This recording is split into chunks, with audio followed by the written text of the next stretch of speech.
हम सुबह उठते हैं और रात को सो जाते हैं। ये उठने और सोने के बीच में जो भी एक्टिविटीज़ होती है वो नेचुरल है, ये हमेशा ही होती है। पर क्या यह सुबह उठने और रात में सोने के पहले जो भी काम आप कर रहे हैं उसमें आप जीवित हैं या फिर जस्ट एग्जिस्ट कर रहे हैं?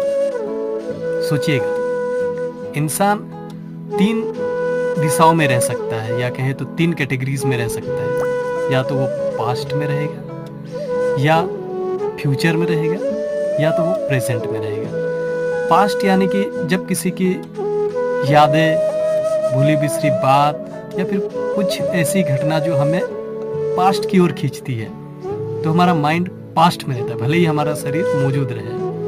तो हम जीवन का आनंद नहीं ले पाते हैं क्योंकि हमारा माइंड वो करंट में क्या हो रहा है, अभी हमारे सामने क्या चल रहा है, वो उसको उतना इम्पोर्टेंस नहीं देता है। या तो फिर हम फ्यूचर में रह सकते हैं जिसमें हमें कल क्या करना है, आने वाले जीवन में क्या होगा, कैसा जीवन जीना है, इसके बारे में हम सोचते हैं। तो भी हम मने हैं परंतु करंट में नहीं है, तो हमारा बॉडी एग्जिस्ट कर रहा है, हम जी नहीं रहे हैं। असल में जीने का मतलब क्या होता है?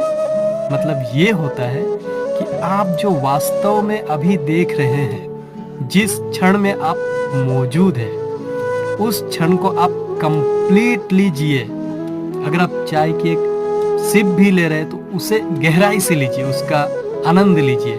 किसी बच्चे को खिला रहे हैं तो उसे खिलाने के लिए पूरे हृदय के साथ उसे खिलाइए। किसी के साथ आप समय स्पेंड कर रहे हैं तो पूरा समय, अपना पूरा जो ध्यान है उस समय को दीजिए।